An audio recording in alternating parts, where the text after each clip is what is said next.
We're stoked to have all of you. Again, thanks for sticking with us through last week's fiasco. Luckily, we were able to round up our talent again and bring this to you guys. And we're super excited to be able to, hold on, this is a very typical moment. My wife is getting her computer charger out from underneath me. Please hold. There you go. That's the life that we all live in now. No blurred lines. We'll keep rolling. So we're super stoked today to be talking about some incredible creative execution that we have watched our partners create in this COVID time. About 2 weeks ago, I put out an article about the moment that we're living in as e-commerce entrepreneurs and people supporting in the ecosystem, whether that's in the service or software side, and how this is a moment of really unique opportunity. And the title was sort of, Hey, Entrepreneurs Swing, some of the language brought to you by Aaron Orendorf and his dramatic edit of my initial writing concept. But what I'm excited about today is to take that conceptual call to action and give you specifics of what it looks like when entrepreneurs do swing. And that's what I think we have here today are 3 fantastic examples for you of people who have taken hold of this moment and not in a way that has been up and to the right from the start. You're going to hear stories of people who have gone through the roller coaster of emotion, are still in some ways riding that roller coaster, but what they are doing amidst it to take advantage of the opportunity. And so I'm going to kick it now to Ian, Common Thread Collective's Chief Creative Officer, for a little setup, and then he'll take intros and we'll get started. Our hope is to use about 45 minutes or so to share the content from each of the 3 special guests that we have, and then leave some room for questions at the end. So drop them in the chat as we go, and we will do our best to come back around and create space for you guys to get some of those questions answered at the end. So Ian, over to you, sir. Thank you, TH. What's up, guys? Thanks for coming today, round 2. Yeah, I was reading an article the other day, and I just wanted to kind of like frame this whole thing. It was by HBR, and it just really struck me. And the headline was, "The only good thing about COVID, innovation." And so I'm really excited today because I really think that these 3 guests have leaned into that. Amidst the massive disruption in our world, a combination of short and long-term innovation responses really has been the ray of hope for a lot of our partners. I mean, you can look back on Alibaba in 2003 when there was the SARS thing going on in China. They basically shifted a lot of their strategy and online to whole e-commerce direct to consumer, which is in part led to their $500 billion kind of empire. And so it's cool to be a part of each of our guests' kind of journeys in that. So with that, I'd like to introduce our 3 guests, and then I'll actually throw it to each of them so that they can introduce their businesses and themselves. First up, we'll have Patrick Coddou of Supply. We'll have Bear Handlon of Born Primitive, and Brian Garofalow of Igloo Corporation. So would love it if each of you could share a little bit about yourself, your business with everyone here today. Brian, sorry you're third. You were just sequenced on the deck there third, so just having fun. But yeah, Patrick, take it away, man. Would love to hear about your business. Sure, I'll be real quick. My name is Patrick Coddou. I'm the founder and CEO at a company called Supply. We make and sell solid metal premium single blade razors and shaving accessories that go along with those. Pretty high AOV products. And we've been in business for about 5 years. My wife and I run the business. We've been bootstrapped out of the garage, and we're a small team based in Texas. Awesome. Thank you. And Bear? Hey, what's up, guys? I'm Bear, owner of Born Primitive. We have an apparel brand, mainly in the fitness space. Started about 6 years ago. First 3.5 years were out of the garage and eventually took over the whole house. And it's really grown since there. We've been with CTC for a few years now. Yeah, obviously this time presented a pretty interesting challenge. Excited to get into how we navigated that. Right on. Thanks, Bear. BG. Hey guys, this is Brian Garofalow. I'm the outlier in the group, so not an entrepreneur, but I'm the vice president of marketing and e-commerce for Igloo Coolers. So we are a 75-year-old business. We make more coolers than anybody else in the world with a slightly larger operation in Texas. What's unique about us is we've been operating at retail for 75 years. E-commerce is relatively new to us, so I'm here to lead that team and put some big wins on the board for us. So new business in an existing business. Awesome. Thank you all. So what I love about this mix that we have today is, as you've heard, 3 very different stages of business in terms of their life cycle, team size, growth, pre-existing channels of distribution, how they would have been affected by COVID, all variable in their response. So hopefully there's something for each of you today, whether you are in a large corporation like Brian, or just getting out an earlier stage like Patrick, or somewhere in between. We should have something that is useful for you today. And there's no opportunity for anybody to use the excuse that, well, I just heard from a giant business or someone who was easily flexible. All 3 of these businesses found ways, despite their circumstance, to innovate and take advantage of the moment. So with that, I'm going to jump in and share my screen, and we're going to start with Mr. Coddou, who's going to share with us, let me get my present mode going here, a little bit about his journey. And so Patrick, the way I'd love for you to set this up is to share with us what your plans and dreams were heading into 2020. So what did you have in your mind in terms of where you were going? And then how did COVID affect your business when it first descended? You're muted, sir.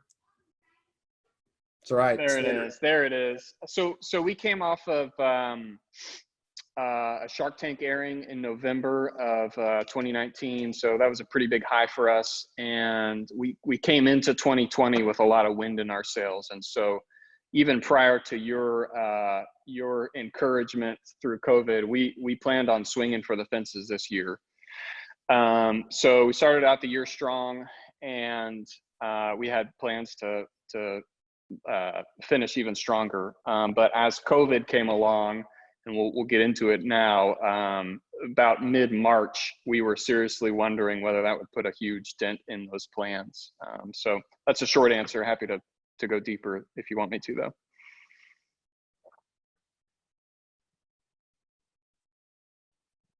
Did I lose you? Taylor, you're muted. Taylor, you're on mute now. Yeah, thanks. Got it. I just wanted to make Patrick not feel like the only idiot. So let's go back to that first week. It's March 15th. Yeah. We're all sort of beginning to realize that something pretty fundamental is happening. Yeah. How did you process that? And what was your initial response? And then how did you guys decide to initially enact the communication that you ultimately sent to your customers? Sure. So yeah, I remember it well.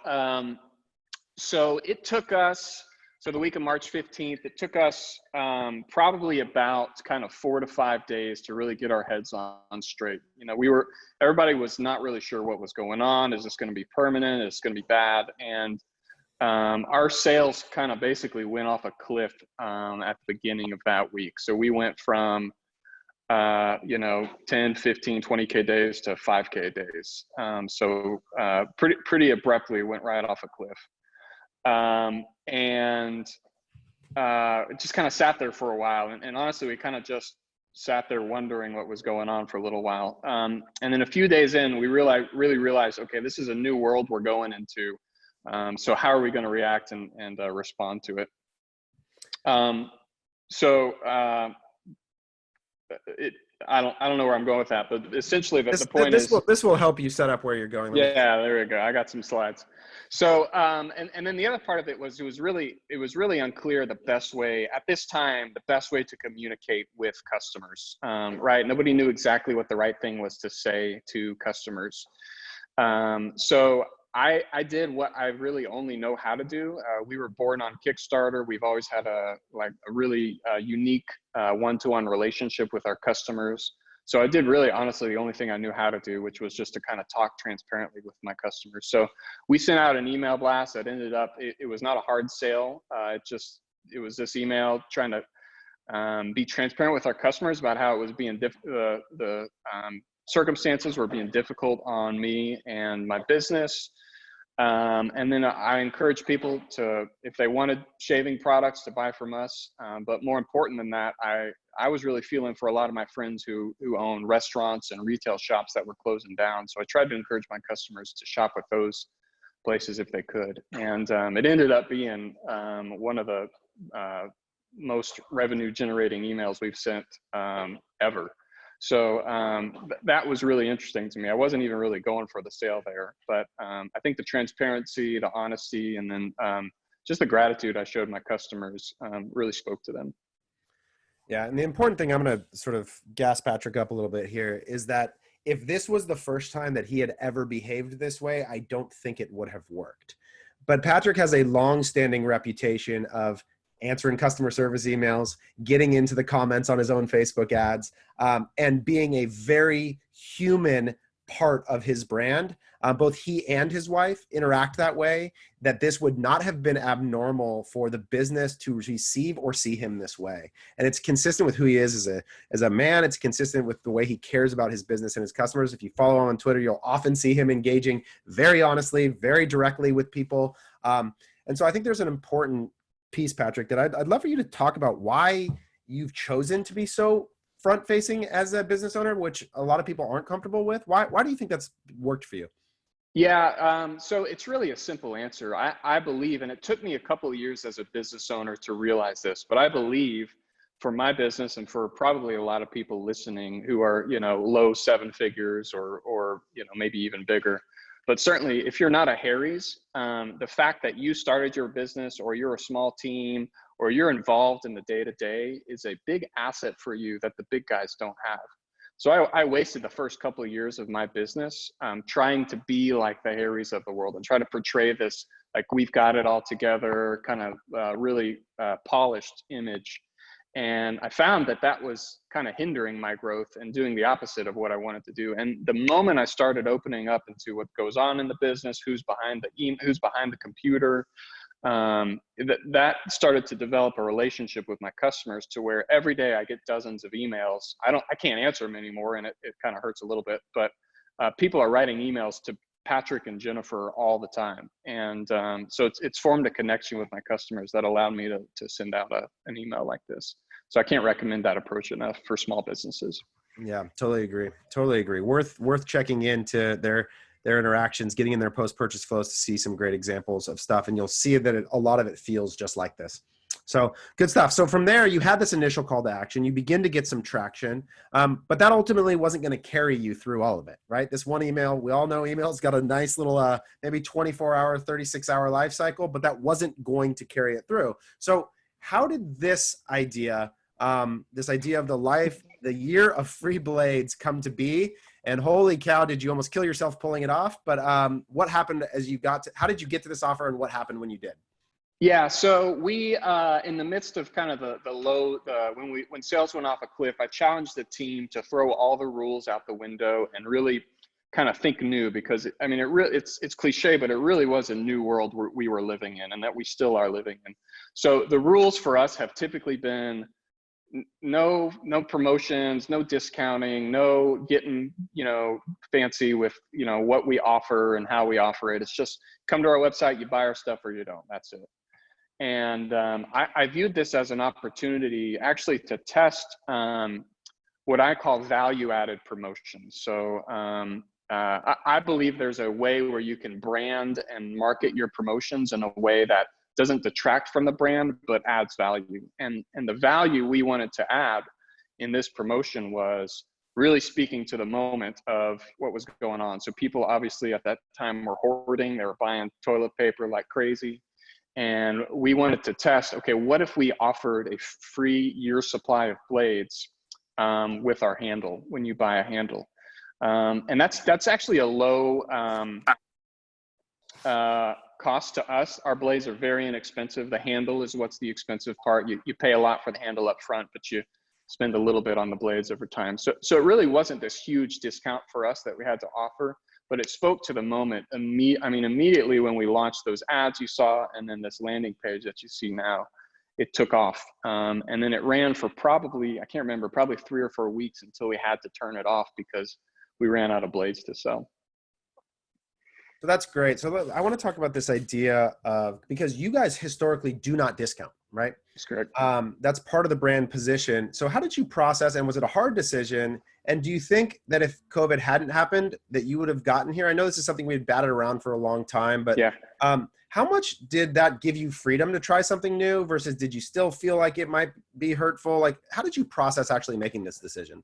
Yeah, I mean, look, the reality is our razor is $75, and I always knew there would be a time when a $75 razor would not be a sellable thing. There would always be some recession where that would be a bad value proposition. So I've always been ready for that time, and frankly, it was kind of an interesting experiment for me to be able to experiment with the way we price our products and offer them. So it was a little bit of a difficult decision, but at the same time, it wasn't, because it was kind of, like I said, it's kind of a new world we live in. So I personally don't believe it's impacted our brand in a poor way. It's certainly attracted certain customers that are maybe more price conscious, and we'll see in the LTV data over time whether those customers come back and spend more with us over time or not. That's yet to be determined yet. But in kind of the gut feel, I don't believe that it's hurt our brand in any way, because we never discounted the product. We just added additional incentives on top of, added additional value to what we were offering. Yeah. And one of the things I want to point out about Patrick and all three of these guys, he mentioned it briefly in terms of the communication between us and the agency. I want to be really clear that in this case, this was Patrick's idea. And one of the things that's often can become this point of contention between agency and brand is who came up with the idea. But one of the things I deeply appreciate about the partnership with Patrick is that we understand, I think collectively, that the goal is that we are on the team together, and that the goal is to whoever comes up with it and executes against it, the goal is to win. And so there's a free flow of communication that includes Patrick. We think his mind is useful. We think it is a value add to the business as the owner and someone who's deeply connected to it. And so there's no sort of care about who creates it. And if Patrick ever lets me, I'd love someday to release the collection of inspirational emails in a sort of a collection format that Patrick writes to us as a team. They're certainly something that we share throughout the company a lot, but what they reflect, I think, which is a really important part for any of you that are working with the agency, is the shared sense of camaraderie, enthusiasm, support, towards a desired outcome together, and an encouragement of your people to do it. And he's great at it. All three of these guys really are that are on this call. They make us feel like we are with them in the battle, and it's something he's really gifted at. One thing I want, Patrick, you to point out, because I think, so the reason we're showing the ads, the landers, all these moments is to show you how well they carried this offer through every touch point. But this is the one that I think is interesting. So you can see a little bit more about the lander there. But this is an interesting thought for me, which it reflects, I think, a little bit of your sort of genuine actual customer care, is that if you were going to actually put in the add to cart pop the free blade offer after somebody had already gotten there without it, that's an interesting sort of maybe an inverse thought to what someone might encourage you to do, because there is some cost associated with giving away free blades for a year. But why'd you decide to do that? I don't know that there was a lot of genius behind that decision. I think we were kind of all in with the idea of the promotion, and we didn't want to necessarily just limit it to the ad traffic that we were driving. And just because it was organic traffic or referral traffic, we didn't want them to be able to miss out on that deal. At the same time, just being honest with you, it's a technical challenge to show the right pops to the right people. As much as you set the settings right in your pop-ups and your apps, it's a challenge. It's never going to fire appropriately. And so just not to deal with the customer service headache of, why can't I get this offer? It's not available. Where do I get it? And the potential of missed conversions. We opened it up site-wide, and we typically do that. We're doing it right now for Father's Day. Our Father's Day promos are site-wide. That's great.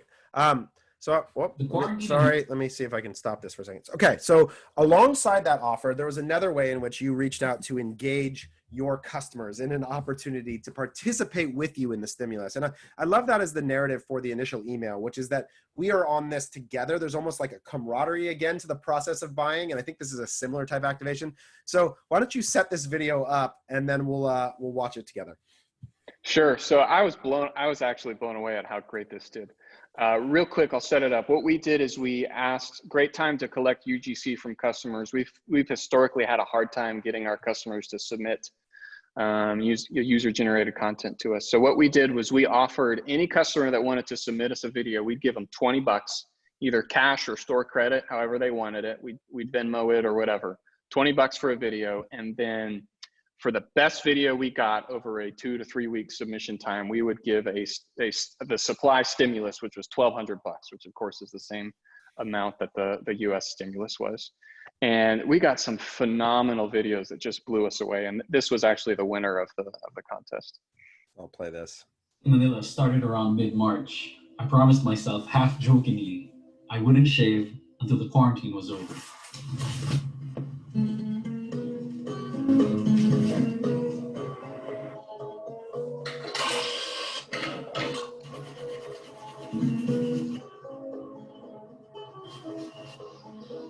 It's now day 30, but it feels like day 1.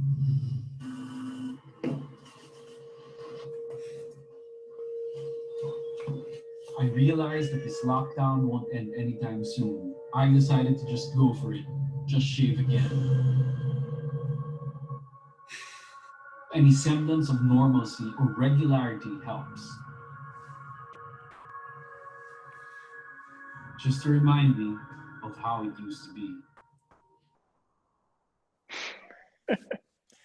It's great, right? I mean, it's a reminder again of what's possible in terms of the quality of the people that are already in your community, right? So really cool there. So all of this said, what was the result, Patrick? What happened at the end of all of this? Well, there it is right there. So this was one of our best performing campaigns ever. In fact, it performed better than our Shark Tank campaigns during the month that we aired on Shark Tank. Which blew us away. So you can see the ROAS numbers there. You can see our growth. We've averaged about 3 to 4x growth this year so far. So really hit it out of the park with this campaign. And because you're somebody who appreciates candor and honesty, is the campaign still firing and working and then you're scaling to the moon, or where are you at now coming off the back of a few weeks of this really doing well? Yeah, I wish I still had enough blades to keep this going. I don't have the blades. But no, we hit a record month last month in April, and this month has been down quite a bit. We're not hurting at all, but it's certainly not going to be another record, unfortunately. So yeah, ups and downs for us for sure. Yeah. So awesome, man. Well, we really appreciate that. If you have questions for Patrick, please submit them and he'll get to them at the end. But with that, I'm going to kick it to Ian, who's going to talk to Mr. Bear Handlon. Awesome. Yeah. So Bear, I'm going to come in hot with this one because I think it so perfectly sets the stage for all of our guests today. So let's go back 2 months. It's March 16th. Tell me what's happening at Born Primitive. Yeah, well, things were going great. Great year. Every year the goal is to double the business. We've done it every year. We were on pace to that up until that date. And like all of us, the sales went off a cliff overnight. So for 2, 3, 4 days, we kind of started panicking a little bit. We had some big purchase orders from our suppliers that we had to pay in the next coming weeks that we were forecasting out to, of course, get normal sales. And I thought, okay, if this goes on for a month or 2 months, this could be trouble. So we were in a rough spot there for a few days. I remember very clearly some Slack conversations from Allie going, Bear's panicking. He wants all ads off. It was full shutdown mode. Yeah, accurate. That's accurate. Yeah, the finger was definitely close to the red button, stop everything for sure. Okay, that's great. Thank you for that. And then March 26th, so 10 days after that day, you release this video. And Taylor, I don't know if there you go.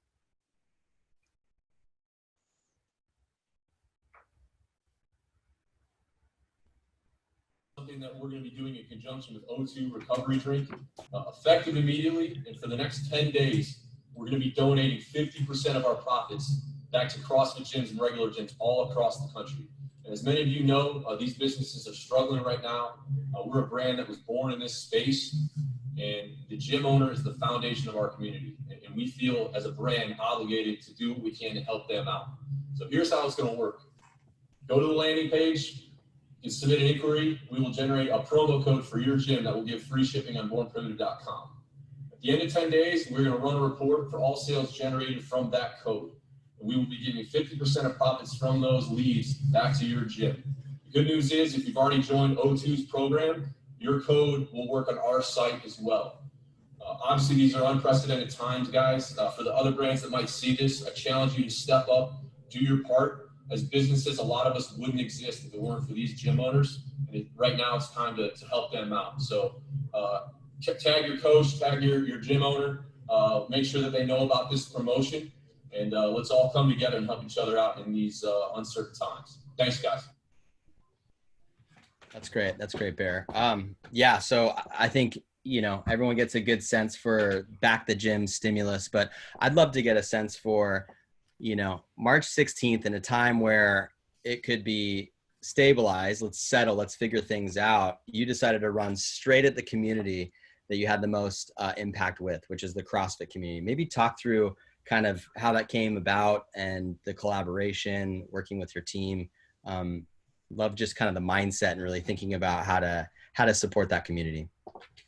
Yeah, absolutely. So, as mentioned in the video, our brand was kind of born in that space. I have a lot of personal friends that are CrossFit gym owners, and just from honestly talking with them, I kind of realized, okay, this is tough for us, but we're an e-commerce brand. So we can probably be fine, but these gyms are they're all worried they're going to shut down in a couple weeks because members were starting to cancel. Obviously, if they can't go back to their gym, some people are like, well, screw this, I'm just going to cancel my membership. So obviously they were in a much worse spot.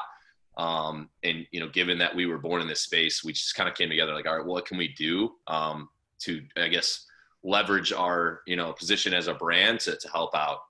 And actually had a phone call with O2 Recovery Drink. I know the owner, Dave, and they were kind of kicking around this idea. And we said, hey, why don't we join forces and do this together? We're not competitors. They sell, a drink, we sell apparel. So we put it together and, rocked and rolled with it. We made it pretty turnkey. We had a database, so we inputted 7,000 CrossFit gyms into pre-generated promo codes. And then we actually had a search feature on that landing page. So you could just type in your gym name and it would auto tell you your code, or you could submit an inquiry. So we ended up adding a bunch more gyms that weren't on that initial list. And then sending each gym custom creative that they could then post on their page and email to their members what their specific gym's promo code was. So, we kind of try to think through everything and it ended up getting executed pretty well. That's great. I'm actually going to post some of that there, even just doing a quick search on Google for Back the Gym Stimulus. It's just so cool to see the variety of assets that the gyms actually created for that campaign specifically. So organic social, did some paid social, email to the community. What was going on there? What type of connection and conversations were you having with your customers at this point in time? Yeah, so I really had no idea how this was going to go. We took a different approach. O2, they did 50% off site-wide, which was pretty aggressive. But the way I saw it, I was like, all right, if we do 50% off, there's not going to be that much profit to give them, right? So I said, let's just do free shipping. And if they want to pay full price, if they really want to get behind this, they'll pay full price. But right off the bat, the first day, we realized, okay, we're onto something here, because we were getting so many emails of people, gym owners and members, saying hey, we're so pumped. You guys are doing this. This means so much.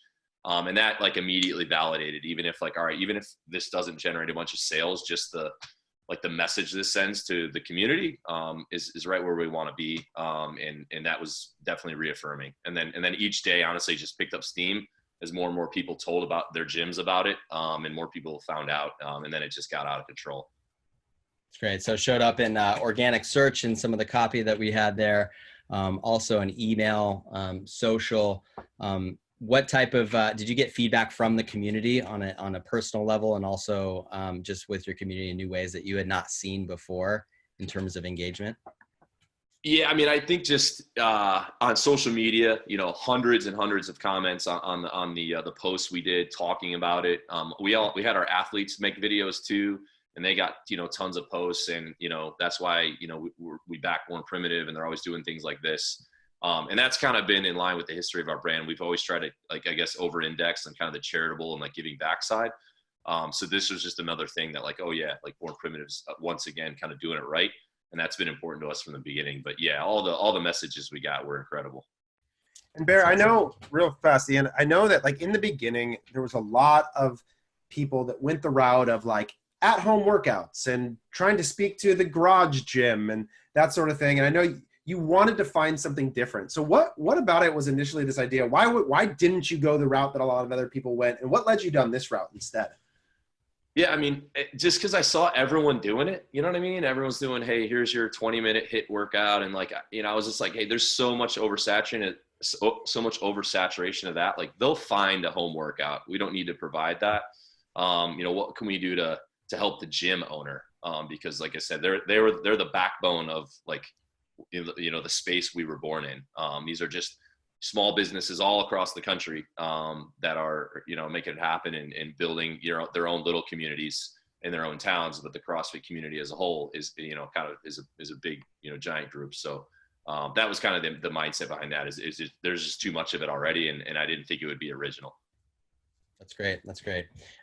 Yeah, I mean, you know, as you mentioned, it's not something new to Born Primitive. Your legacy, you guys have donated over $500,000 over the course of your business to charitable causes. So it felt like a natural fit. And the results there, I mean, I think, you know, the reward of that type of contribution to the community, would love for you to just talk through some of those results that you found.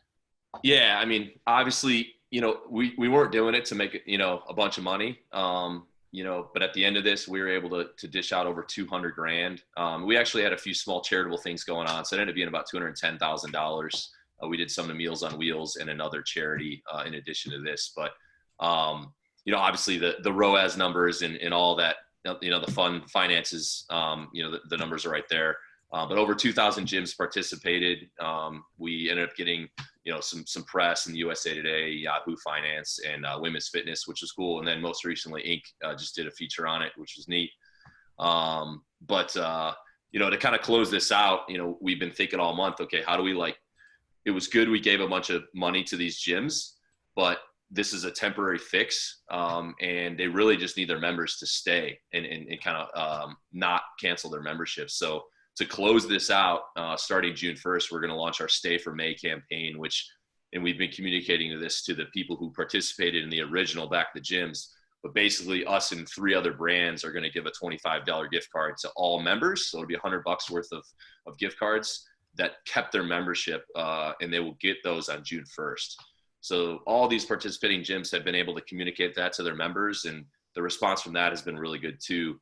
But kind of trying to make this thing come full circle, and not just cut them a check and give them some money, but you know, offer a different kind of incentive to kind of reiterate that the guys, their members need to not cancel. So. That's great. That's great. What a cool thing to do in a time of scarcity and a time of uncertainty, to really rally a community together that you guys have done so much for, and to continue to pour back into that. So Taylor, would love for you to take it from here, man. Yeah. I mean, so again, the thing to understand, guys, that I want you to acknowledge and to recognize in this story is that simultaneously in the same 30-day period, the worst and best days in company history. And that is a testament to what's possible with a rededication and focus to something that is completely unique and different, and was all about swinging. Like, Bear didn't know if it was work. And you saw that video that was shot on an iPhone in a gym last second, like pulling it together. Patrick's email was a family photo he stripped off the wall to put into that email. Like, this was not high production. This was not, every asset that we used in the campaign was repurposed from existing assets, right? We weren't out shooting a bunch of new stuff. No one could go anywhere. But putting it together, coming up with an idea, refusing to be the same as everybody else, and again, leaning into consistent with who they've been from the start. Who do they care about? Who is their customer? And how do you double down on those things in a moment like this?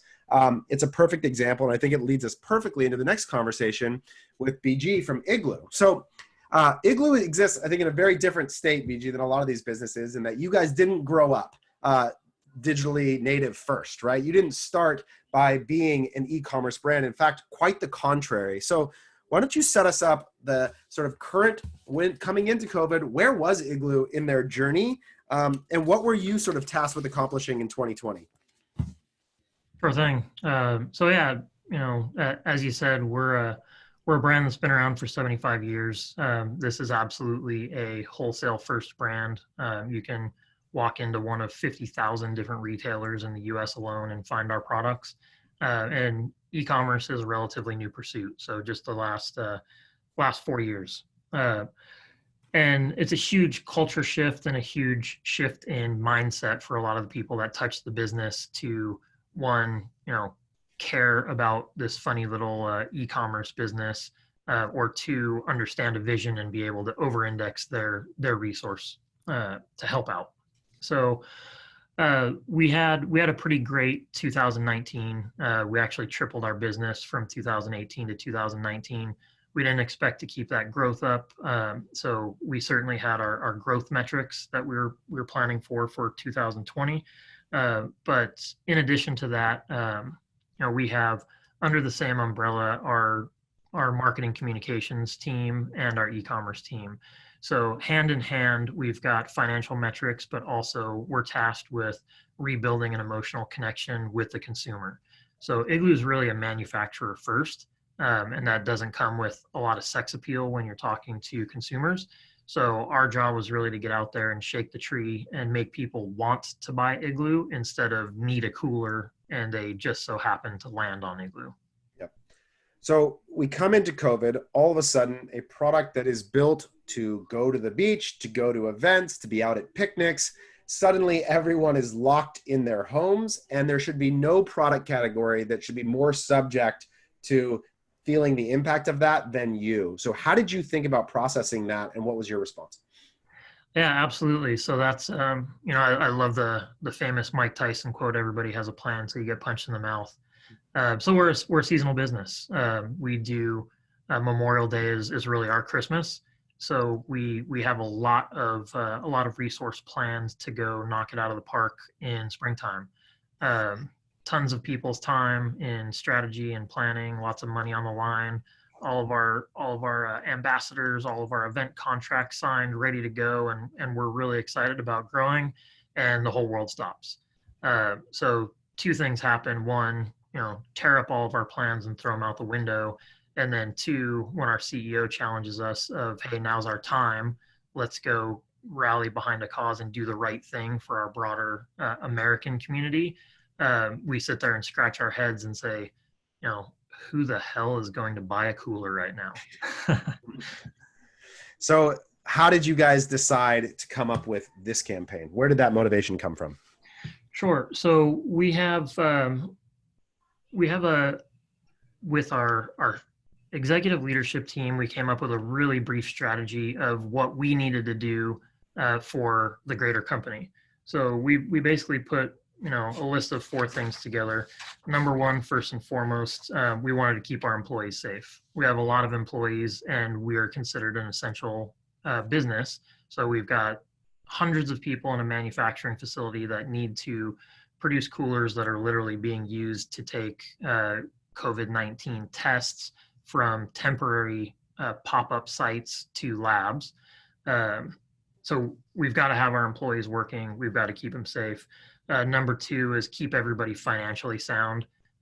So obviously, lots of people are losing their jobs and being furloughed. Stimulus doesn't cover everybody's standard lifestyle, so we want to make sure our employees are financially stable. Then it's support our broader community. So we're very much in favor of doing the right thing at the right time. And then last was really maintain the business operations, maintain our financial plan. So the CEO comes to our marketing group and says, this is the time where we have an opportunity to really make this emotional connection. Playmate coolers specifically are the category that we want to put the spotlight on and grow, and double so for e-commerce. So that's a brainstorm that says, okay, well, let's see what we can do to make additional profit. Let's take the profit out of Igloo and put it in the hands of the people that need it most right now, which we determined very quickly was our frontline healthcare workers who did not have access to personal protective equipment. And then we were looking for, what is the vehicle to be able to do that, because we're not in the business of procuring PPE and we don't know who needs it most. So we were able to connect with the CDC Foundation, and they were able to tick those boxes. So we came up with the concept, and then where we really swung was, now let's make this our rallying cry and get our entire business behind it, our internal partners, our external partners, and see if this sticks. So that's exactly what you did. You started with obviously the Playmate as sort of your hero product of this. And then walk me through. So what, for somebody who's interested, what does it take to go to the CTC and get a partnership? How do you do that? And what did that entail? And then what were the other ways in which you brought this to life with your other partners, which you guys have done a great job of soliciting? Sure. So CDC Foundation is actually fairly accessible. So it's a completely separate entity than the actual Center for Disease Control. So they literally exist to take money in from private donors and corporations, and take data from the CDC and go deploy private resources faster, more agile than the government can do with all the bureaucracy that comes along with that. So they literally have a contact information website, found the person, did a little bit of internet stalking, sent in the standard email, left the phone messages, found them on LinkedIn, found their social media. They got back to us in 24 hours and we walked through how we did this, what we wanted to do. And they said, yes, let's go. So what I love about that is that there's no bat phone, that because you have a big company that you get to call the charity and they immediately respond to you. You have to work it out. You fill out the contact form, you check LinkedIn, and you figure out how to make it happen. That level of problem solving doesn't stop, whether you're 1 million or 500 million, it doesn't matter. That same level of hustle can get things done. So talk to me about some of these other collaborations and how they felt in being involved in this message. Sure. And I love the point you brought up. One of our core values of our company and our corporate culture is being scrappy. So there might be thousands of us that work there, but when there's an individual task to do, it's everybody roll up your sleeves and figure out how to get it done. So there's a real big difference between the cooler on the left side of the screen and the 3 licensed versions, and that is there's a third party involved. So even to put the Mystery Machine or a Volkswagen cooler or a Daisy Duck over there in an advertisement that says we're giving away our profits, we are legally obligated to have an approval and an amendment to a contract. So on the left side, the red and white Playmate, that's 100% us. We control everything. We're going to go shoot our shot with this message. So what was incredibly humbling with this is, we're a company that from time to time, it can take a while to do things. And from the first phone call we got from our CEO saying, hey, go take a risk and figure out how to do something cool, to that campaign being deployed across PR, advertising, insight marketing, et cetera, was 3 days. And we have a licensing team in-house. And while we were building this campaign, their job was to go contact 30 different licensing houses, get an approval, get amendments to contracts done through legal, get creative built, and get creative deployed. And we started doing that within 24 hours of our first Playmate ad going out. Yeah. And what's so exciting for us as an agency, and I'm sure many of you in the service business felt this during this month, there was an energy about our team getting to participate in an impact campaign that has this kind of motivation. Normally, if you were to say, hey, we're going to give you ad creative and we need to turn it around in 3 days, that's the bane of the agency existence. But there was something about this moment that was so like uniting and brought everybody together around the possibility. And so again, it's this reminder of when somebody like Bear or BG puts together a campaign, the impact that it has, not just in the marketplace, but amongst your community of vendors and employees, and enthusiasm for uniting the company towards a shared sense of purpose in a moment like this is incredible. And I witnessed that with Born Primitive and Igloo both, is that our team was never more excited to be working last second to bring something to life than with these kinds of opportunities. So you didn't stop there. You just kept it going in terms of those licensing opportunities. So talk to this Guy Fieri, Grateful Dead, Star Wars. How did these all come to be, and how did they respond when you brought them the opportunity? So again, I love the words that you're using. So the energy that happens. So once results start coming in and we see wins on the board, we see that this could have some longevity and we can actually do some real good and make an impact, and at the end of the day, literally save people's lives. Then it's doubling down with the team. So with Guy Fieri, that one's actually unique, where this was that experience where we got picked up by tons of media. We got picked up by tons of influential people. And somebody in our community, a chef that we work with, is connected to Guy and says, look, Guy is doing a similar promotion that he's the face of for the Restaurant Employee Relief Fund. He wants to do something with you. Can we make it happen? He's somebody we want to work with. So absolutely we do that. And we went from an idea to started selling this cooler in just a matter of a couple days. And he literally just wanted to do something so good for the community, said, just go make them and we'll figure out the legal stuff later. So that was fantastic. The Grateful Dead cooler didn't exist on our go-to-market calendar before this promotion happened. So we were able to go contact the license holder, get the approval, get the product approved, get a pre-production sample approved, and get to market really quick.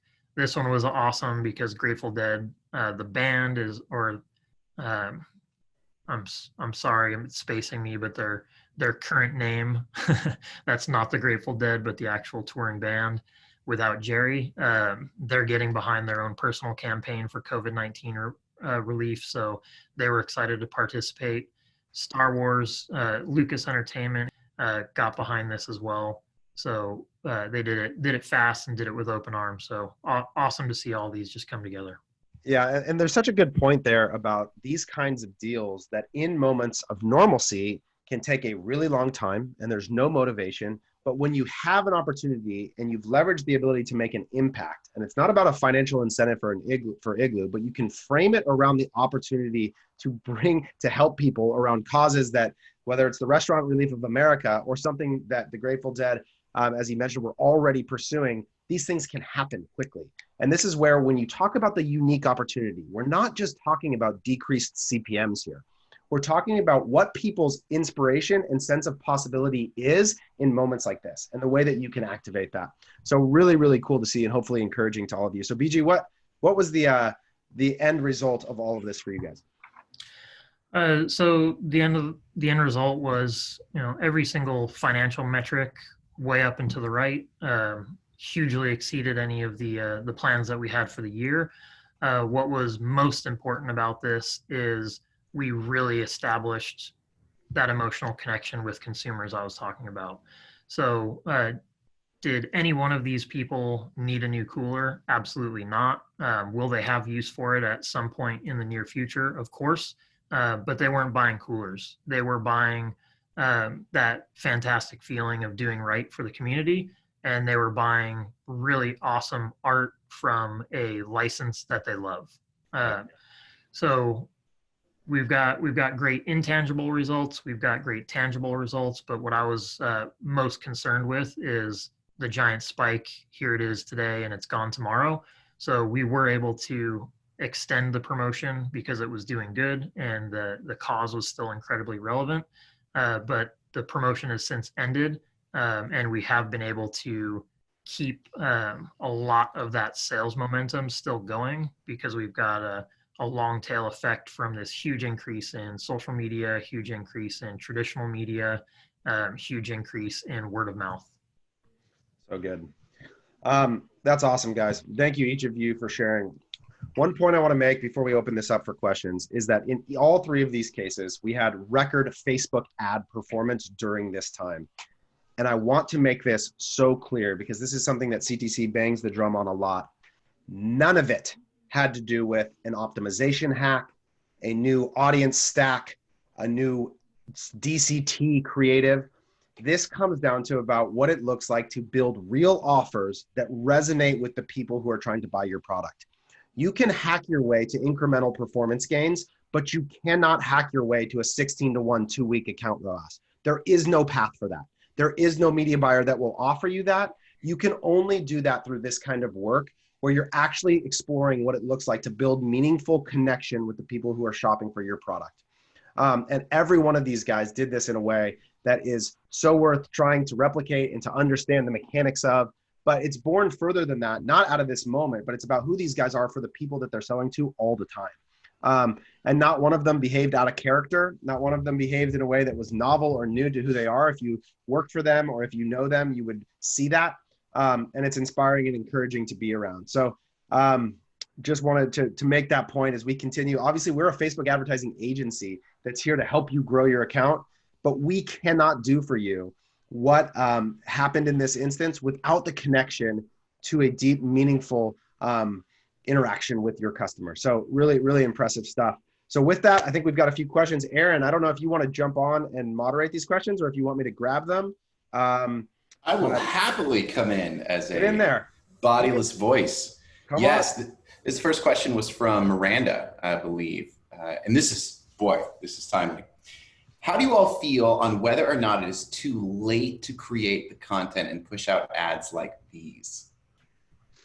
Mixed feelings about talking COVID now, and the sensitivity and cheekiness has worn off a bit on consumers. I think I'll be happy to jump in on that one. I would say there's the right offer at the right time. So to do something specific for COVID relief, from what I saw, most of the winners that were using that as a platform for their messaging were fast. So do the right message and do it quickly. Is there time to do something now that's relative? Absolutely. And I think Bear's example is fantastic for this, where he pivoted his messaging from the current offer to now there's a secondary offer that's more relevant at the time, which is all about keeping the gyms open. So kudos to you. That one's spectacular. But I would say there's always a right offer for a cause, but it's got to maintain authenticity. Is this something that is a meaningful cause to you and your business that your consumers are going to respond to, or is it going to be perceived as you're trying to jump on the bandwagon just because that's what's popular right now? That's a great answer. So the other thing too, I'll just throw in too, is that we're moving, like the effects of this move into different phases, right? We're moving from illness, health-related issues to 38 million unemployed people, right? So the effects of what's coming are going to continue to be discovered, and the ways to engage it are going to continue to be revealed. And so I think the point is, to BG's question, is like, what's true about you and the community that would make sense in this moment now, and to behave that way. So good stuff. What else, Aaron? What do we got? One that came through Twitter was, how in the world do you adapt your predictive models, not just for things like creative and ad spend, but how do you anticipate what's coming in the summer, in the fall, and on into 2020's Black Friday, Cyber Monday? No clue. Mm-hmm. Yep. Same. So, but practically, Exactly. I was going to say you don't. You shoot your shot. I hope it goes in. you guys are making inventory decisions, right? So yeah. how let's think about it. Maybe not all the way out to September, but the next inventory decision that you have to make. How are you processing that decision?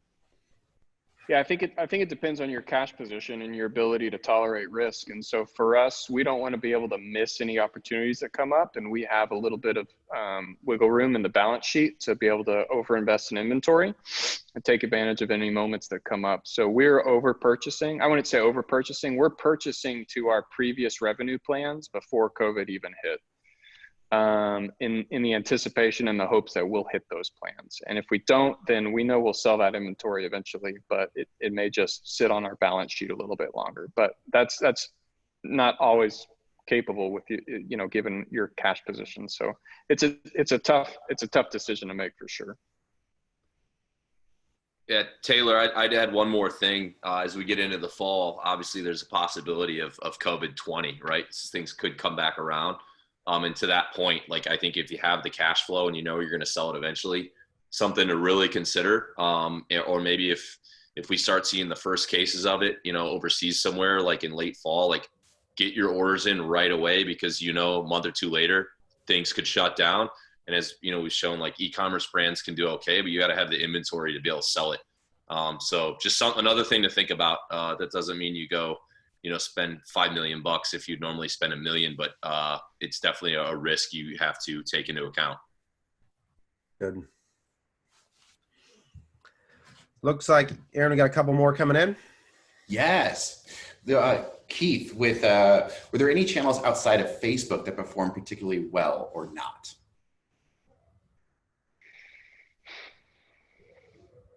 Google did okay for us. It's never been a huge part of our spend, but it performed just as well as Facebook for us at a lower spend. That's about it for us. Same for us as well. Here's another one specific to Patrick. Can you talk about your process for iterating through different offers to arrive at the free blades? Yeah. This feels like a setup. Tell them about your wonderful initial offer, Patrick. You're setting me up, Aaron, aren't you? That wasn't really a question. This is the Twitter mob that follows you everywhere you go, I'm sure. Whatever. Yeah. All right. So it laughed at me because my first offer was embarrassingly bad. I thought it was amazing at the time. So we, like I said, all the rules went out the window. Before we came to the offer that we ended up scaling, we launched an offer that I came up with, which was we called it Market Watch March. And it was a promotion where we offered a % off coupon that was equal to the amount that the stock market was down from its previous high that day. So the offer changed every day. And so in my mind, it was fun. It was like, you could like time it, like, will I get a better offer tomorrow or should I take advantage of it today? And so I don't know, man, we were throwing stuff at the wall and that was the first thing I came up with and we ran with it and it did okay. It didn't completely bomb, but it wasn't anything impressive. So we let that run for maybe 3 or 4 days and canned it and then pivoted quickly to this other offer. So yeah, and that may be a more instructive follow-up that either Bear or Brian could speak to as well. With that rapid iteration, and BG especially, you talked about that scrappiness. What is the shelf life? What are the telltale signs that, no, this isn't working? Something new has to take its place.